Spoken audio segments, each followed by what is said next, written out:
नमस्कार, एक बार फिर से आप सभी का स्वागत है। भारत सरकार अगले सप्ताह विंटर सेशन जो चल रहा है इसके अंतर्गत वन नेशन वन इलेक्शन लेके आने वाली है और अगर यह पास हो जाता है तो देश में 2029 में एक साथ लोकसभा और विधानसभा के चुनाव होंगे। तो क्या जिस प्रकार से भारत सरकार ने 2016 में नोटबंदी की थी और कहा था कि नोटबंदी का फायदा जिससे ब्लैक मनी खत्म हो जाएगी, आतंकवाद खत्म हो जाएगा, नक्सलवाद खत्म हो जाएगा, तो क्या जिस प्रकार से सरकार के अनुसार नोटबंदी से भारत के अंतर्गत आतंकवाद खत्म हो गया, ब्लैक मनी खत्म हो गई, तो क्या वैसे ही वन नेशन वन इलेक्शन से सरकार को फायदा होगा या अन्य पार्टियों को भी फायदा होगा? अभी तक जिस प्रकार से हम लोग प्रधानमंत्री और मुख्यमंत्री चुनते हैं और अलग अलग समय पर जाकर के वोट डालते हैं, लेकिन भारत सरकार की तरफ से एक ऐसी व्यवस्था लाई जा रही है जिसके अंतर्गत आप एक ही बार में राज्य विधानसभा चुनाव, लोकसभा चुनाव एक साथ कराए जाने को लेकर के कमेटी बनाई गई है। इन सबको जानने से पहले सबसे पहले यह जान लेते हैं कि क्या इससे पहले भी देश में एक साथ चुनाव हुए थे।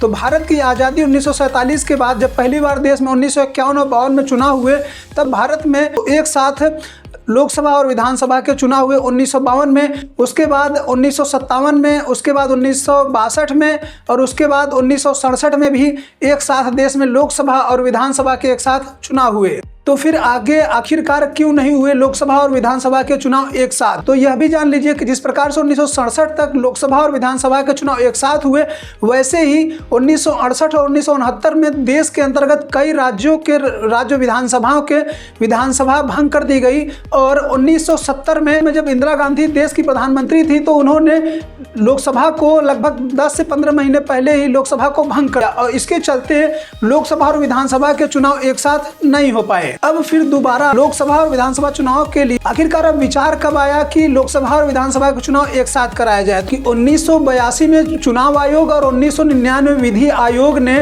लोकसभा और विधानसभा चुनाव को एक साथ कराने का सुझाव दिया। इसके साथ साथ 2014 में, 2018 में जब मोदी गवर्नमेंट आई उसके बाद से इस पर काफी जोर दिया जाने लगा कि लोकसभा और विधानसभा के चुनाव एक साथ कराए जाने चाहिए, जिसको लेकर के भारत के पूर्व राष्ट्रपति रामनाथ कोविंद की अध्यक्षता में 2 सितंबर 2023 को एक कमेटी बनाई गई जिसमें 8 सदस्य थे। कोविंद कमेटी ने 14 मार्च 2024 को अपनी रिपोर्ट राष्ट्रपति द्रौपदी मुर्मू जी को सौंप दी, जिसमें 5 सुझाव सुझाए गए हैं। अगर अभी की बात करें तो इस समय लोकसभा चुनाव में लगभग सरकार के अनुसार 4000 करोड़ रुपए का सरकारी खर्च होता है लोकसभा के चुनाव कराने में। सबसे पहले यह जान लेते हैं कि आखिरकार वन नेशन वन इलेक्शन क्या है। तो वन नेशन वन इलेक्शन एक ही बार में पूरे देश में, भारत संघों का राज्य है, लगभग 30 प्रदेश हैं और कुछ यूनियन टेरिटरी भी हैं। ऐसे में भारत में जब एक ही बार में लोकसभा और विधानसभा के चुनाव एक साथ कराए जाएंगे, जिसमें एक ही बार में मतदाता मुख्यमंत्री और प्रधानमंत्री के लिए वोट डाल सकेगा। मतलब क्या है कि विधानसभा और लोकसभा के लिए। यह भी जान लीजिए कि किन किन देशों में यह व्यवस्था है जहां पर वन नेशन वन इलेक्शन की व्यवस्था है और एक ही बार में वहां पर जहां पर प्रधानमंत्री राष्ट्रपति चुने जाते हैं। दक्षिण अफ्रीका, स्वीडन, जर्मनी, कुछ ऐसे देश है जहां पर एक ही बार में चुनाव होते हैं। इसके अलावा वहां पर प्रांतीय चुनाव भी एक साथ हो जाते हैं। चलिए अब जान लेते हैं कि कोविंद कमेटी के सुझाव क्या हैं। कोविंद कमेटी का पहला सुझाव यह है कि जितने भी राज्य हैं जहां पर विधानसभा चुनाव हो चुके हैं, कार्यकाल बचा हुआ है, उनका कार्यकाल 2029 तक बढ़ा दिया जाए और साथ में ही विधानसभा और लोकसभा का एक साथ चुनाव हो जाए। जैसे अगर हम उदाहरण की बात करते हैं तो उत्तर प्रदेश में 2022 में विधानसभा का चुनाव हुआ और यहाँ पर भारतीय जनता पार्टी के अगुवाई में योगी आदित्यनाथ जी मुख्यमंत्री हैं। अब यहाँ का कार्यकाल 2027 में खत्म होगा और 2027 में ही विधानसभा के चुनाव होने हैं। ऐसे में यहाँ का कार्यकाल 2029 तक बढ़ाया जाएगा। 2029 में लोकसभा और विधानसभा के चुनाव एक साथ कराए जाएंगे। लेकिन क्या इस पे सभी राज्य सहमत होंगे? क्योंकि 2028 में कर्नाटक का चुनाव होना है और ऐसे ही बहुत से राज्य हैं, सभी राज्य सहमत होंगे एक साथ। कोविंद कमेटी का जो दूसरा सुझाव है हंग असेंबली। अगर किसी भी राज्य में या देश में किसी भी पार्टी को बहुमत नहीं मिलता है तो वहाँ पर हंग असेंबली को भंग कर दिया जाएगा और फिर से विधानसभा या लोकसभा के चुनाव होंगे। या कोई भी सरकार गिर जाती है तो वहाँ पर दोबारा चुनाव होंगे। लेकिन जो कार्यकाल बचा रहेगा, मान लीजिए कि कोई सरकार, मान लीजिए कि 2029 में अगर चुनाव होते हैं और 2030 या 31 में वहाँ की सरकार गिर जाती है या किसी को भी बहुमत नहीं मिलता है, तो जो भी 2-3 साल के लिए समय बचा रहेगा उस केवल जो चुनाव होंगे दोबारा तो वह उतने समय के लिए ही चुनाव होंगे। पेच फंसा हुआ है वो यहीं फंसा हुआ है। क्या ऐसा किसी भी राज्य में नहीं हो सकता है? क्या पार्टियां नहीं टूट सकती है? गोविंद कमेटी का जो तीसरा सुझाव यह है कि सबसे पहले लोकसभा और विधानसभा के चुनाव एक साथ होंगे, उसके बाद 100 दिनों के अंतर्गत जो लोकल बॉडी है, लोकल बॉडी का मतलब यह कि नगर पालिका, नगर पंचायत, ग्राम सभा, इन सब के चुनाव 100 दिनों के अंदर कराए जाएंगे। चौथा पॉइंट यह है कि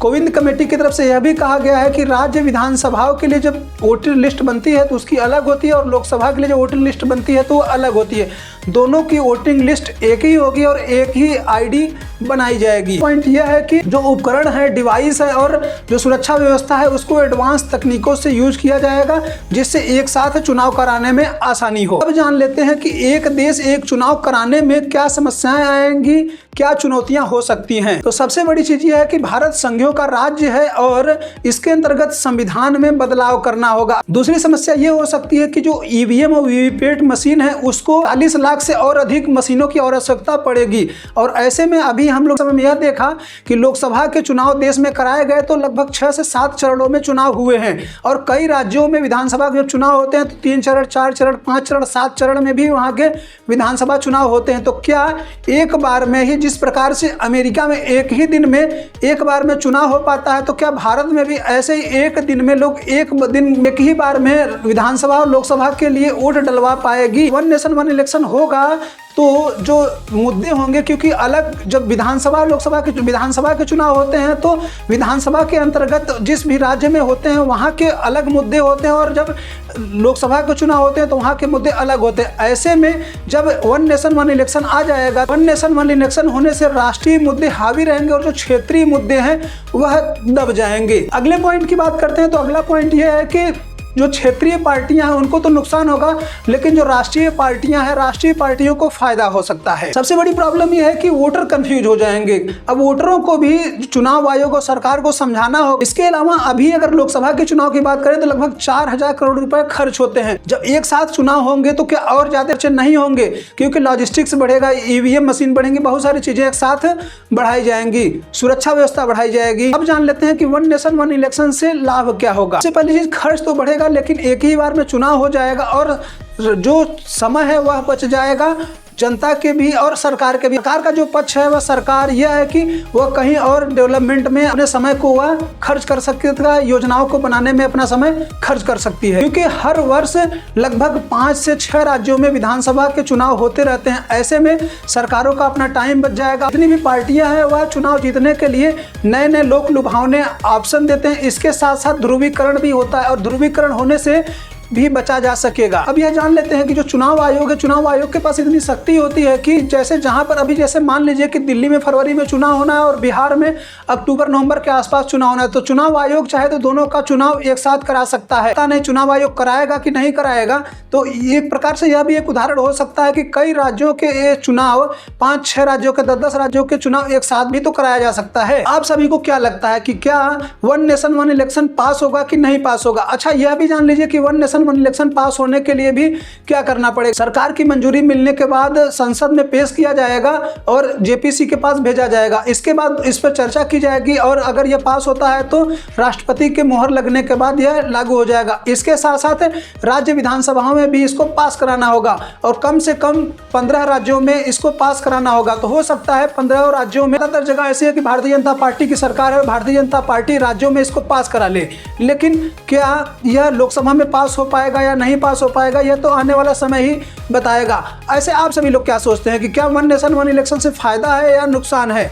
क्योंकि जो भी विपक्ष के लोग हैं, विपक्ष पार्टियां हैं, उन्होंने इसका कड़ा विरोध जताया है वन नेशन वन इलेक्शन का। वन नेशन वन इलेक्शन को भी संसद में पास होने के लिए संसद में कम से कम 50% सांसदों का उपस्थित होना अनिवार्य है। इसके साथ साथ 2/3 बहुमत भी होना जरूरी है। तो क्या भारतीय जनता पार्टी इसीलिए 400 पार का नारा दे रही थी? अगर 400 पार हो जाता तो भारतीय जनता पार्टी जब चाहे नए नए संविधान संशोधन कर सकती थी। ऐसे आप सभी लोग क्या सोचते हैं? अपनी राय जरूर दें।